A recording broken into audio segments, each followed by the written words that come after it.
नमस्कार. नमस्कार मंडळी. नमस्कार मंडळी, या आपल्या खरं म्हणजे तुमच्या कार्यक्रमात सर्वांचं मनःपूर्वक हार्दिक स्वागत. दर रविवारप्रमाणे आजच्या रविवारीही आपण भेटतो आहोत. परवाच 2 दिवसापूर्वी 12 ऑक्टोबर रोजी जागतिक संधिवात दिन साजरा झाला. खरं म्हणजे हा दिवस साजरा करण्याचा दिवस नाही, तर हा दिवस या विषयासंदर्भातली जागरूकता आणि रुग्णांमध्ये सजगता निर्माण करण्याचा दिवस म्हणून तो साजरा झाला असं म्हणता येईल. आणि त्याच अनुषंगानं मागच्याही एका कार्यक्रमामध्ये आपण भेटलो होतो. या विषयासंदर्भातल्या शंकांचं निराकरण करून घेण्याचा अल्पसा प्रयत्न आपण केला होता. आज पुन्हा एकदा याच निमित्तानं आपण भेटतो आहोत आणि आपण आज बोलणार आहोत ते संधिवात कारणं, लक्षणं आणि उपाय या विषयासंदर्भात. अर्थात या विषयासंदर्भात बोलायचं असेल तर त्यातील तज्ज्ञांशीच आपल्याला संवाद साधावा लागेल आणि म्हणूनच आज आपल्या इथं आलेत डॉक्टर सचिन भोसले. नमस्कार डॉक्टर सचिन भोसले. नमस्कार. नमस्कार मंडळी. कार्यक्रमात सर्व दर्शकांच्या वतीनं आपलं मनःपूर्वक हार्दिक स्वागत. डॉक्टर सचिन भोसले हे 12 वर्ष इंग्लंडमध्ये प्रशिक्षणासाठी होते आणि त्याच दरम्यान त्यांनी आपली प्रॅक्टिसही त्या ठिकाणी सुरू केली. ऑर्थोमध्ये MS केल्यानंतर UK मध्ये FRCS ही त्यांनी पदवी प्राप्त केली आणि त्यानंतर प्रशिक्षणासह त्यांनी आपली प्रॅक्टिस सुरू केली. गेली 6 वर्ष ते भारतामध्ये रुग्णांना ही सेवा देत आहेत. मुलुंडमधल्या फोर्टिस हॉस्पिटलमध्ये ते विशेष अस्थिशल्य विशेषज्ञ म्हणून आज कार्यरत आहेत. सर्वात महत्त्वाची गोष्ट म्हणजे संधिवातामध्ये बहुतेक वेळेला जॉईंट रिप्लेसमेंट ही अत्यंत गरजेची गोष्ट असते आणि या जॉईंट रिप्लेसमेंटच्या शस्त्रक्रिया आज तागायत जवळपास 3000हून अधिक डॉक्टर सचिन भोसले यांनी केल्या आहेत आणि नक्कीच या विषयामध्ये त्यांचा हातखंडा आहे असंच म्हणावं लागेल.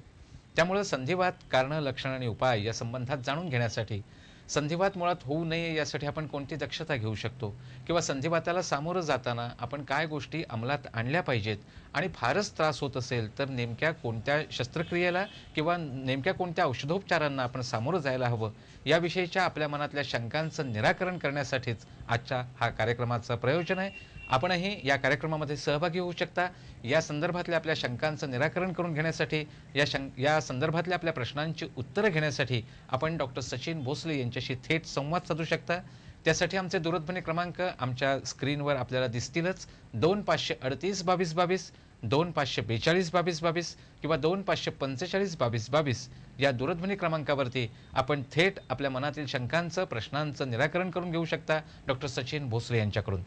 नमस्कार डॉक्टर साहेब, पुन्हा एकदा आपलं स्वागत करतो. या संदर्भात संधिवात म्हणजे नेमकं काय? संधिवात आपल्याला जे जॉईंट्सचे म्हणजे आपल्या सांध्यांचे प्रॉब्लेम्स जे क्रिएट होतात ते म्हणजे 2 प्रकारचे असतात. एक म्हणजे वयोमानाने होणारी आपल्या जॉईंट्सची झीज. आजकाल आपली लाईफ एक्सपेक्टन्सी वाढली आहे.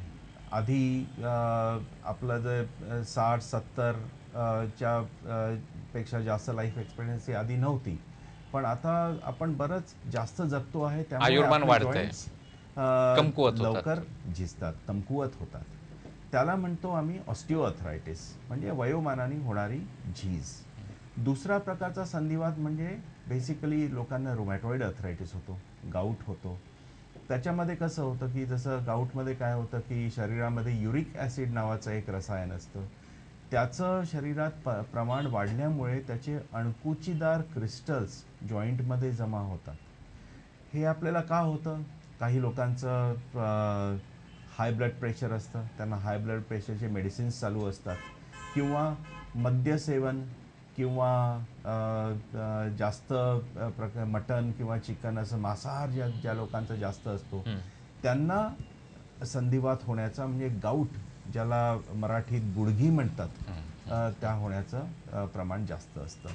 त्यानंतर रुमॅटॉइड अर्थरायटिसच्या टाईपचा संधिवात असतो, तो कोणालाही होऊ शकतो, लहान मुलांना सुद्धा होऊ शकतो. त्याच्यात काय होतं की एका वेळेला बरेचसे जॉईंट्स, जसं हाताची बोटं, पायाची बोटं, गुडघे, आपले खोबे, शोल्डर जॉईंट, एल्बो, ह्या सगळ्या जॉईंट्सला एकाच वेळेला संधिवात होऊ शकतो. याच्यामुळे बऱ्याच लोकांना कधी कधी व्हीलचेअर बाउंड होऊन जातात, चालता फिरताच येत नाही आणि त्याच्यासाठी स्ट्रॉंग औषधं घ्यावी लागतात आणि वेळीच उपचार करणं आवश्यक असतं. संधिवातामध्ये जो सुरुवातीचा तुम्ही प्रकार सांगितलात की गुडघ्यांचा प्रॉब्लेम जास्त करून होतो, वाढत्या वयोमानानुसार त्यांची झीज होते आणि त्यामुळं हे गुडघे बदलावे लागतात. म्हणजे त्याला कृत्रिम सांधा असं म्हणतात, कृत्रिम गुडघे घातले जातात. तर यांचे नेमके प्रकार काय आहेत? म्हणजे कृत्रिम गुडघे रोपण शस्त्रक्रिया जी होते. माझ्याकडे जेव्हा पेशंट्स येतात, माझ्याकडे रोज कितीतरी पेशंट येतात ज्यांचे गुडघे झिजलेले असतात किंवा खोबे झिजलेले असतात. आणि चांगली गोष्ट ही आहे की त्यापैकी सगळ्यांनाच काही शस्त्रक्रियेची गरज पडत नाही. मी त्यांना पहिला प्रश्न विचारतो. जरी पेशंटने मला सांगितलं, सर माझा एक्सरे पहा, माझा गुडघा झिजला, ऑपरेशन करायचं का? मी त्यांना पहिले हा प्रश्न विचारतो की बाबा तुम्हाला हे एक गोष्ट सांग की तुमचं चालणं फिरणं नॉर्मल आहे की नाही, नंबर 1. नंबर 2, तुम्हाला दुखण्यासाठी गोळ्या घ्याव्या लागतात का? नंबर 3, तुम्ही किती अंतर चालू शकता? तुम्हाला पायऱ्या चढताना त्रास होतो का? जर ह्या सगळ्या प्रश्नांना जर उत्तर हो असेल, त्यांना बऱ्यापैकी त्रास होत असेल, तर हे सजेस्ट करतो की आपण गुडघ्याचं रिप्लेसमेंटचं ऑपरेशन करू शकतो. आता नी रिप्लेसमेंटचं ऑपरेशन जे असतं, त्या प्रत्येक रुग्णासाठी काही सेम ऑपरेशन नसतं. कधी-कधी जसं संधिवाताचे लोक येतात, त्यांचं वय 25 किंवा 35 असतं. इतक्या कमी वयात जेव्हा जे ऑपरेशन लागतं, त्याला जो सांधा असतो, तो जास्त टिकणारा सांधा लावावा लागतो.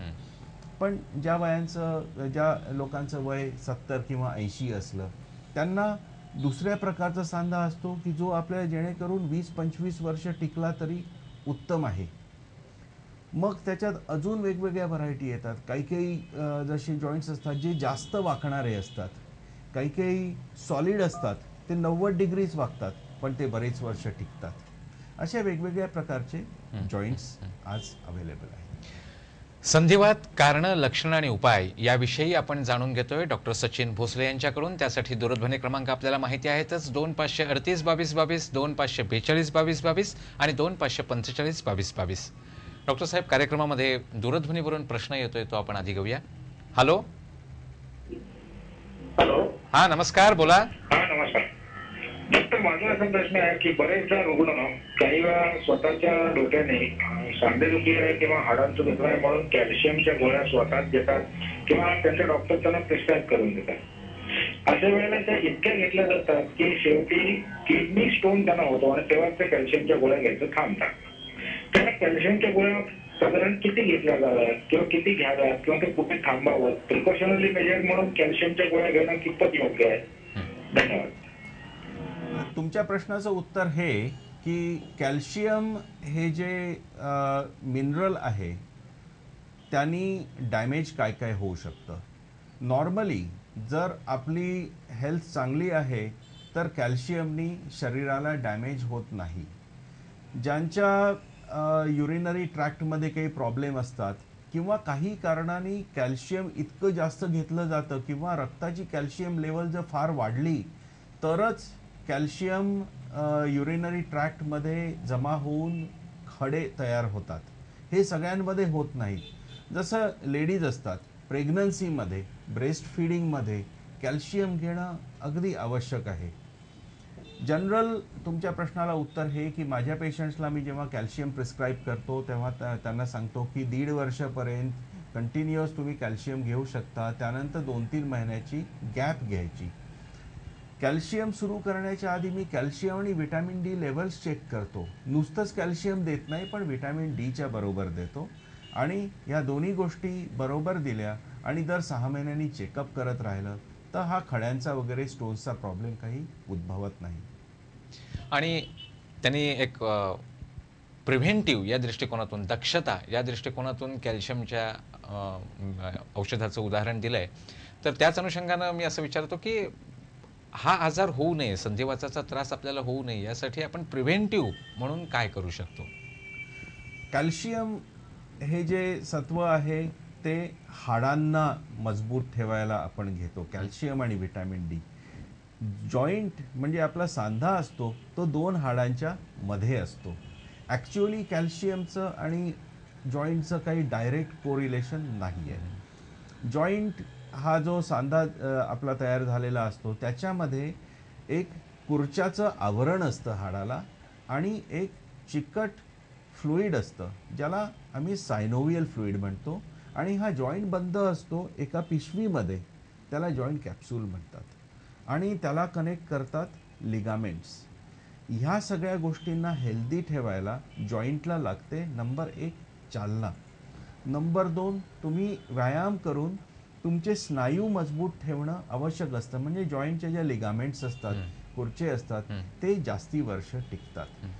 बरेचसे अर्थरायटिस सुरू झालेले पेशंट्स मला विचारतात की सर आता मला अर्थरायटिस सुरू झाला, मी एक्सरसाइज करणं, मॉर्निंग वॉक घेणं बंद करू का?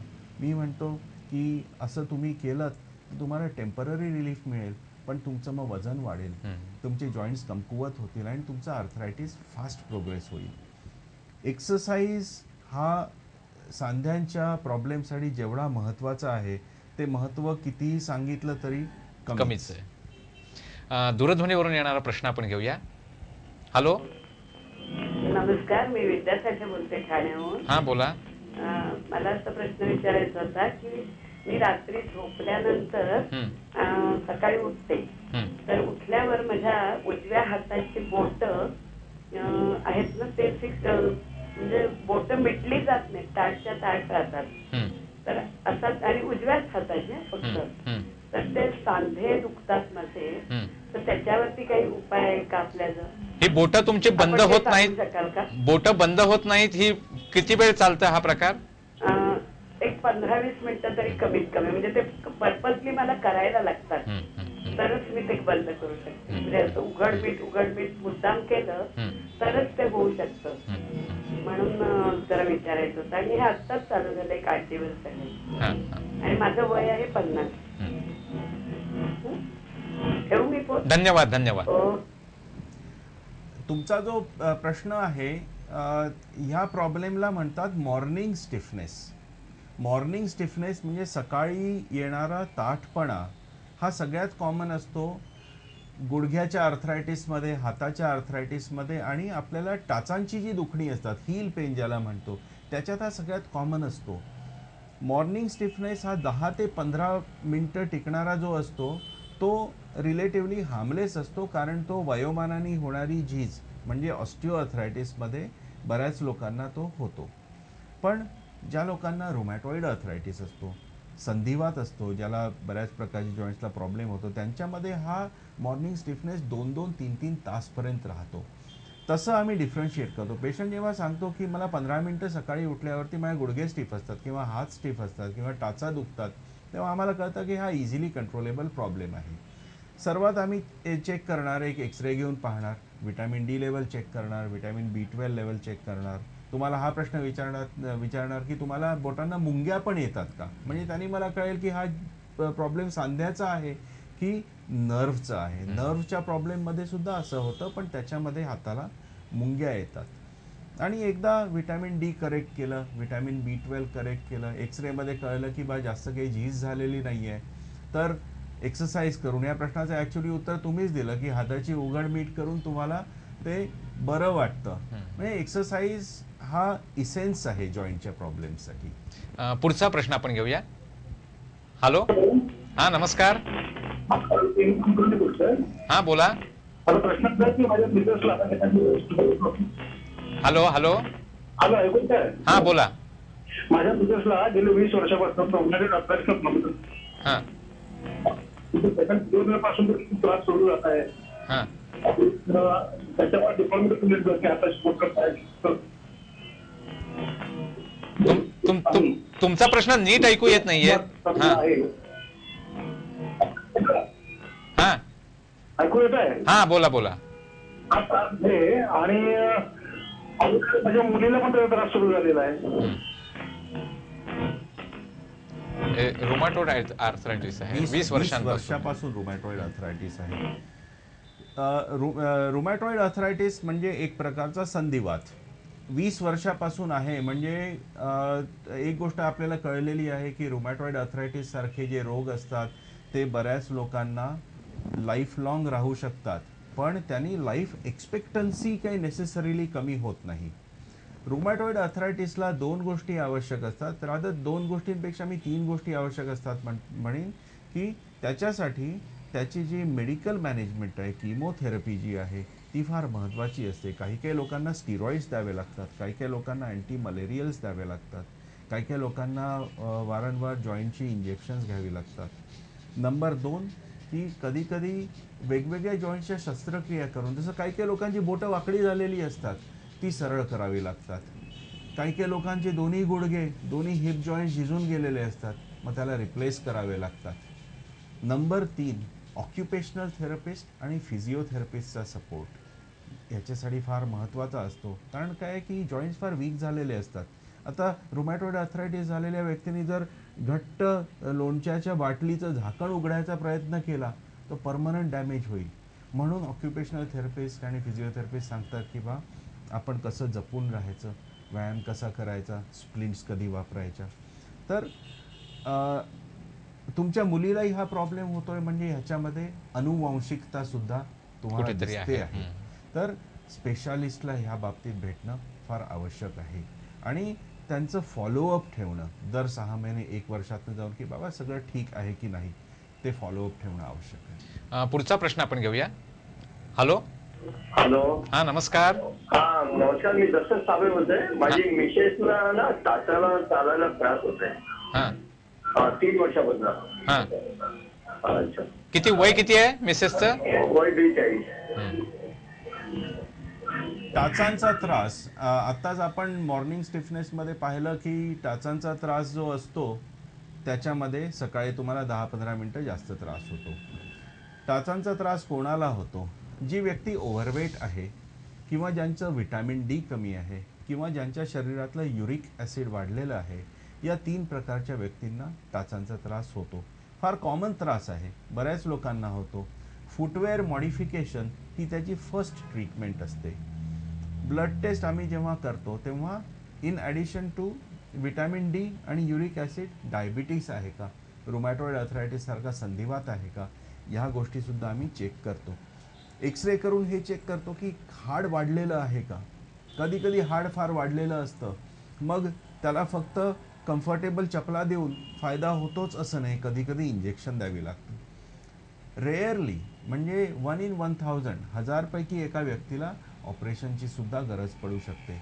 पण normally physiotherapy, comfortable footwear, exercise, weight control, vitamin D यांनी ही गोष्ट पूर्णपणे क्युअर होते. 6 ते 8 महिने लागतात त्याला बरं व्हायला. पुढचा दूरध्वनी आपण घेऊया डॉक्टर. हॅलो. मी अशोक वाघमारे बोलतोय ठाण्याहून. हा बोला. माझा मुलाचं वय 22 वर्ष आहे हा आणि त्याचा फ्लॅट फूट आहे. पाय सपाट आहेत खाली. चालताना त्याला त्रास होतो आणि मांडी घालून बसला तर मुंग्या येतात आणि पाय सुजतात खालून त्याचे. त्याच्यावर काय उपाय आहे का डॉक्टर? हे किती दिवसांपासून सुरू आहे असा प्रॉब्लेम? हे जवळजवळ 12-13 वर्ष झाली. अशोकच्या 22 वर्षाच्या मुलाला ज्याला पाय सपाट आहे असं म्हणतात, म्हणजे ज्याला आम्ही फ्लॅट फूट म्हणतो. फ्लॅट फूट हा एक जन्मापासून असलेला प्रॉब्लेम आहे. नॉर्मली फ्लॅट फूट कम्प्लिटली क्युअर करता येत नाही. जर लहान मुलाला आणलं, फ्लॅट फूट दिसला तर त्याच्यासाठी कधी कधी त्याचा जो शू असतो, जोडा असतो, त्याच्यामध्ये करेक्टिव्ह आर्च देऊन पायाचा शेप चांगला मोल्ड करता येतो.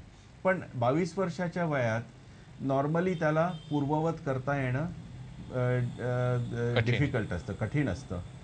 पायाला मुंग्या येणं हा दुसरा प्रॉब्लेम आहे. पायाला मुंग्या येतात कॉमनली पाठीच्या प्रॉब्लेममुळे किंवा बसल्यावरती मांडीच्या खाली नस दबल्यामुळे किंवा व्हिटॅमिन B12ची लेवल कमी असल्यामुळे. तर असे 2 हे प्रॉब्लेम्स आहेत. जर फ्लॅट फूटमुळे जर पायाला सूज येत असेल, पेन होत असेल, म्हणजे एखाद वेळी तिथे जॉईंटमध्ये आर्थरायटिस होतो आहे, तर त्याच्यासाठी डॉक्टरला भेटून एक्सरे काढून चेक करायला पाहिजे की तिथे पायातले जॉईंट्स बरोबर आहेत का, सगळ्या नर्व्स बरोबर आहेत का, कुठे काही नर्व तुटलेली वगैरे आहे का, हे चेक करणं आवश्यक आहे. पुढचा प्रश्न आपण घेऊया. हॅलो. नमस्कार डॉक्टर साहेब, मी मिलिंद सरदेशमुख बोलतो. हा बोला. माझ्या मिसेसला हा आजार आहे आणि याच्यामध्ये डॉक्टरांनी स्टेरॉइडचे इंजेक्शन वगैरे प्रेफर करण्यापेक्षा आपण आयुर्वेदिक इलाज याच्यावरती काय करू शकतो का,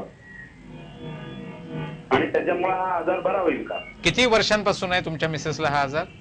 आता एक 6 महिन्यापासून हा आजार सुरू आहे. संधिवातामध्ये स्टेरॉइड इंजेक्शन्स नॉर्मली आम्ही देत नाही.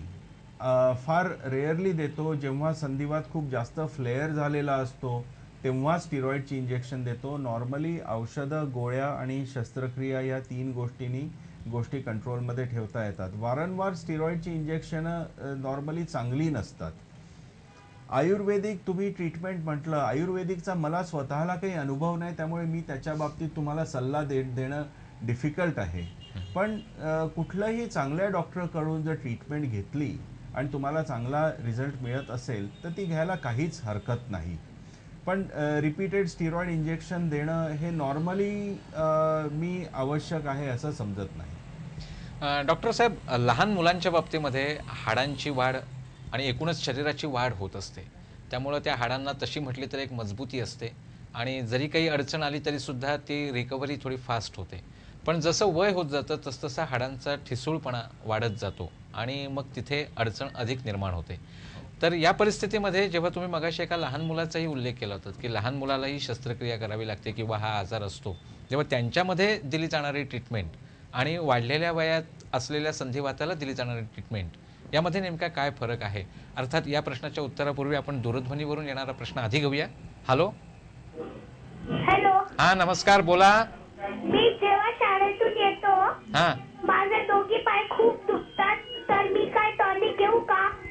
किती वय आहे बाळा तुझं? वय वय मी आदर्श शहा बोलतोय. वय किती आहे तुझं? वय 9 वर्ष. फक्त शाळेतूनच येताना दुखतात ना, पिक्चरला जाताना नाही ना दुखत? नाही. हा. अरे बेटा, तुला 9 वर्षाच्या वयाला औषध टॉनिक घेण्याची काहीही आवश्यकता नसते. आपल्या आहारामध्ये जर कॅल्शियम आणि व्हिटॅमिन डी ची कमतरता असेल तर कॅल्शियम आणि व्हिटॅमिन डीचं सप्लिमेंट घेऊ शकतो. व्हिटॅमिन डी हे जीवनसत्व जे आहे ते आपल्याला फक्त सूर्यप्रकाशातनं मिळतं. तर आपण जर अशा जागी राहत असू की जिथे आपल्याला सूर्यप्रकाश मिळत नाही, सकाळी तू फार लवकर शाळेत जाऊन जर रात्री बाहेर निघत असशील तर मग तुला व्हिटॅमिन डीचं सप्लिमेंट घेणं आवश्यक आहे. पण तुझ्या वयात तू भरपूर खेळायचं. खेळल्यावरती काय होतं की मन ताजं होतं, घरी जाऊन भरपूर अभ्यास करायचा आणि मोठं व्हायचं. ओके, एवढंच लक्षात ठेव. पुढचा दूरध्वनी आपण घेऊया. हॅलो. मी तुमचे कार्यक्रम बघत आहे, टीव्ही बसलेली आहे. माझा प्रॉब्लेम काय आहे, माझ्या आणि माझ्या मुलाचे पण म्हणजे पाय सरळ असतात आणि ती डोक्यामध्ये पायाची वापरून जातात, वॉक सुटून जातं पायाचं. त्याच्याकडे पाय पटकन मला सरळ करता येत नाही. माझ्या मुलाचं पण कशी देतं, कोणतरी पाहिजे पायाच्या खाली चांगला मजबूत केला किंवा लावला तरच माझं पाय सरळ होतं. पाय सरळ होत असं नाही झोपेमध्ये होते किंवा चढता चढता पण पायामध्ये अशी अडकून येत नाही. ह्याचा काय उपाय आहे? मुलाला पण हाच प्रॉब्लेम आहे? हो, माझ्या मुलगाला पण आहे. आता मुलगा माझा 28 वर्षाचा आहे, त्याला पण अशी लहानपणापासून चालू आहे. माझा पण बरेच दिवस अशी पाय गुडघ्यात सरळ होत नाही का? पाय नर्स माझा एकदम सेटिंग होतं. पाय आणि मला पाय सरळ करता पण येत नाही. तुमचा पाय म्हणजे गुडघ्यामध्ये सरळ होत नाही का तुमचा पाय?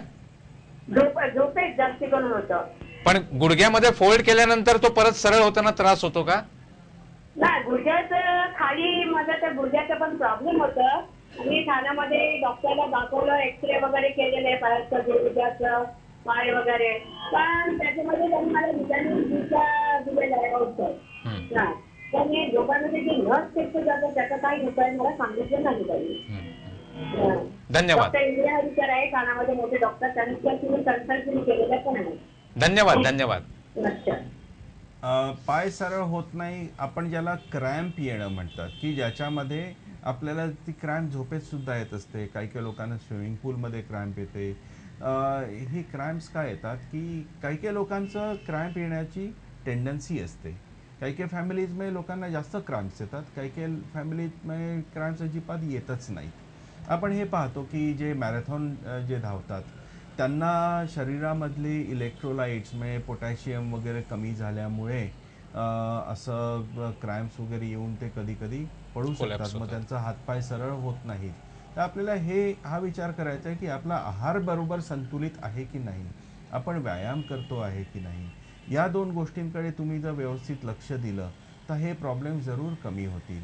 जर त्यांनी नाही झाले तर जनरल हेल्थ चेकअप करून फिजिशियनला भेटून सगळे युरिया, इलेक्ट्रोलाइट किडनी फंक्शन वगैरे हे एकदा टेस्ट करून घेणं आवश्यक आहे. पुढचा प्रश्न आपण घेऊया.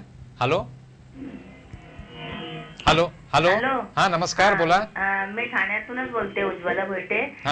माझं वय 53 वर्षाचं आहे, पण माझं वय डाव्या पायाला मुंग्या येतात मांडीच्या वरती आणि हात पायाचे वाकडे होतात. जरासं थंडीचा जरी प्रॉब्लेम झाला आणि चालताना पाय वगैरे खूप दुखतात, गुडघे असे.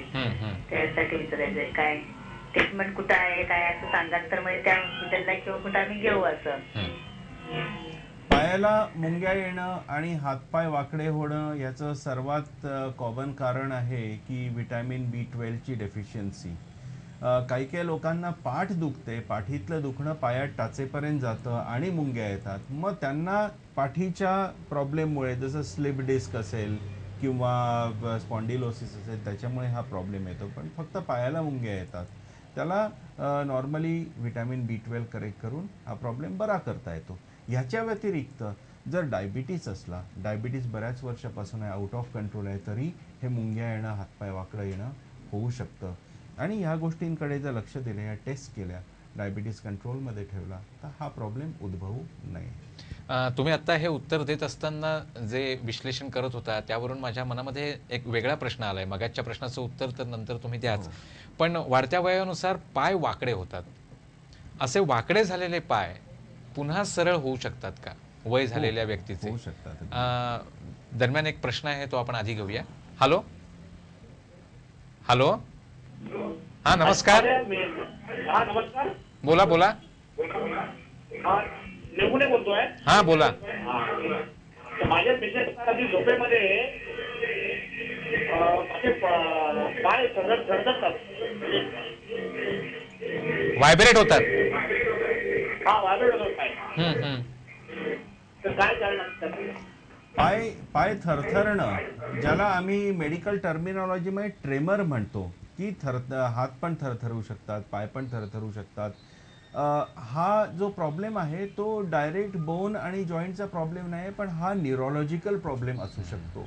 बरेचसे न्यूरोलॉजिकल प्रॉब्लेम असतात. पार्किन्सन्स डिसीज असतो जो फार कॉमन असतो. 60-70च्या एज नंतर लोकांना जो हातापायाला कंप सुटतो त्याचं कारण पार्किन्सन्स असतं. पण ह्याच्यासाठी एका न्यूरोलॉजिस्टला जर दाखवलं आपण तर ते ताबडतोब तुम्हाला सांगू शकतील की काय टेस्ट करायला पाहिजे आणि त्याप्रमाणे तुम्हाला निदान करून आवश्यक असलं तर औषध देतील. वाढत्या वयानुसार मगाशी जसं मी विचारलं की पाय वाकडे होतात, पूर्णपणे अगदी बेंड झालेले असतात, तर ते सरळ होऊ शकतात का? सरळ होऊ शकतात. आपण आपल्याकडे एक हे चित्र आहे, माझ्याकडे या मॅडम आलेल्या होत्या आणि ह्यांचे गुडघे 20 वर्षापासून झिजलेले होते. त्यांचं वय किती होतं? हिचं वय 65-70च्या आसपास होतं. ही दोन्ही गुडघे झिजून एवढे वाकडे झालेले की आपल्या दोन गुडघ्यांच्या मध्ये नॉर्मली 2-2.5 इंचाचं अंतर असतं मॅक्सिमम. यांच्या दोन्ही गुडघ्यांच्या मध्ये 1 फुटाचं अंतर. दोन्ही गुडघे झिजून पूर्ण गेलेले. मग यांचे नी रिप्लेसमेंट करून त्यांचे दोन्ही पाय सरळ केले आणि आज ती ताठ चालते आहे. ती आली माझ्याकडे व्हीलचेअरमध्ये, चालत गेली आपल्या पायानी. आता असं का होतं? कारण आपलं भारतीय लोकांचं हाडांमध्ये थोडंसं एक बेंड असतो, त्याच्यामुळे गुडघे आतल्या बाजूला झिजतात आणि जसं जसं झीज वाढत जाते तसे पाय वाकडे होत जातात. पण माझा एक सल्ला लोकांना असा असतो की तुम्ही इतकं उशिरा येता, त्यांनी आमच्यासाठी टेक्निकली ऑपरेशन करून चांगलं रिझल्ट देणं फार डिफिकल्ट होतं. म्हणजे जसं आपलं कारचं किंवा स्कूटरचं टायर आहे, आपण ते टायर बर्स्ट होईपर्यंत वाट पाहायला नको, कारण मग त्याने ऍक्सिडेंट होऊ शकतो. पण त्याचं जर वेळीच मेंटेनन्स केला तर फार चांगला रिझल्ट मिळू शकतो. यानंतरचा पुढचा दूरध्वनी आपण घेऊया. हॅलो हॅलो हॅलो हा नमस्कार, बोला. हॅलो, मी ठाण्यावरूनच बोलते. रात्री झोपताना, माझी वय 53-54 वर्षाची आहे. रात्री झोपताना मला पायात ते नस खेचून जाते आणि एकदम अचानक रात्री मी झोप उडते आणि एवढं दुखतं कधी तर रडायला सारखा होते. तर त्याचा काय उपाय आणि कशामुळे असं होते? नस आपली दुखते झोपेत, त्याचं सगळ्यात कॉमन कारण आहे की पाठीमध्ये स्पॉन्डिलोसिस झाल्यामुळे किंवा गुडघे झिजल्यामुळे. ते एकदा तुम्हाला जर चेक केलं त्यानंतर मी तुम्हाला लगेच सांगू शकतो की तुमचं कुठला नसेचा प्रॉब्लेम आहे की स्पॉन्डिलोसिसचा प्रॉब्लेम आहे, आणि बरंच काही काही करता येतं त्याच्यासाठी. व्यायाम सांगता येतात, कॅल्शियम व्हिटॅमिन डी देता येतं, कधी कधी काही वेगवेगळ्या प्रकारची औषधं देऊन ते बरं करता येतं, पूर्णपणे बरं करता येतं. पण तुम्हाला आपली स्वतःची लाईफस्टाईल सुधारायची इच्छा पाहिजे. लोकांचं कसं फार जास्त वजन असतं, कधी कधी डॉक्टर मी काही खातच नाही, वजन कसं कमी करू, असं नाही चालत. व्यायाम करणं, वेट रिडक्शन करणं, हे आपण जर केलं नाही तर आपल्या शरीराचे हे प्रॉब्लेम्स वाढत जातात, कमी होत नाहीत. बऱ्याचदा असं दिसतं की लहान मुलाला जेव्हा ते चालू लागतं तेव्हा त्याला जास्त चालवल्यानंतर ते मुळातच त्याचे पाय वाकडे होऊ लागतात. तर साधारणपणे त्या मुलाला त्याचाही पुढे कुठे दूरगामी परिणाम होतो का, की फार लवकर त्याला चालायला लावलं तर? असं कधी कधी रेअरली होऊ शकतं. बेसिकली काय, जसं आपण ह्या मॅडमचे वाकडे गुडघे पाहिले, तसंच प्रत्येक लहान मुलाचे गुडघे थोडेसे वाकडे असतात जन्मापासून, आणि त्याला जर कॅल्शियम, व्हिटॅमिन डी आणि जर सगळं जीवनसत्व मिळत असतील तर ते वयाच्या 2 वर्षापर्यंत ते पूर्ण व्यवस्थित सरळ होतात. मग त्याच्यावर आधी चालवण्यामुळे काही दुष्परिणाम होत नाही. पण ज्या मुलाला व्हिटॅमिन डीची डेफिशियन्सी आहे, त्याला रिकेट्स नावाचा एक रोग होऊ शकतो, त्याच्यात पाय वाकडे होऊ शकतात, मग ॲक्टिव्हिटी एक्सरसाइजनी त्याचा दुष्परिणाम होऊ शकतो. हाच प्रॉब्लेम असतो यंग एजमध्ये. आपली हाडं जो फॉर्मेटिव्ह स्टेज असते की वयाच्या 25-30 वर्षापर्यंत आपली हाडं फार मजबूत असतात, ठिसूळपणा कमी असतो त्याच्यात. पण मग त्यानंतर हळूहळू ठिसूळपणा वाढतो. 50 नंतर आपल्याला कॅल्शियम आणि व्हिटॅमिन डीची रिक्वायरमेंट चालू होते.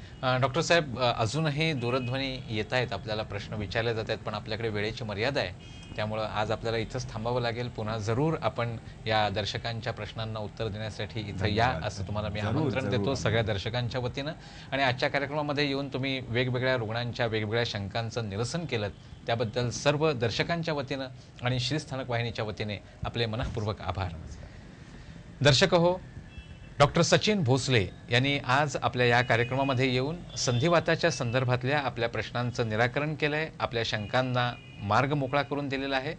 त्यामुळं संधिवात होऊ नये यासाठी आपण कोणती दक्षता घ्यायची, किंवा झाला असेल तर आपण योग्य वेळी डॉक्टरांच्याकडे जाऊन त्यांचा सल्ला घेऊन त्यांच्या सल्ल्यानुसार कोणती कारवाई करायची, हे आज आपण जाणून घेतलं. त्यामुळं या संदर्भातल्या कोणत्याही अडचणीचा आपल्याला सामना करावा लागत असेल तर आपण ते अंगावर काढू नका, ते तसंच ठेवू नका. ताबडतोब तज्ज्ञाकडे जाऊन त्याची नेमकी काळजी घ्या, त्याची कारणं समजून घ्या आणि त्यावरचा उपाय करून घ्या. तर आपलं उर्वरित आयुष्य अतिशय सुखाचं आणि समाधानाचं असेल. याच नोटवर आजच्या पुरता आपला निरोप घेतो. पुन्हा भेटू पुढच्या कार्यक्रमात. तोपर्यंत नमस्कार मंडळी.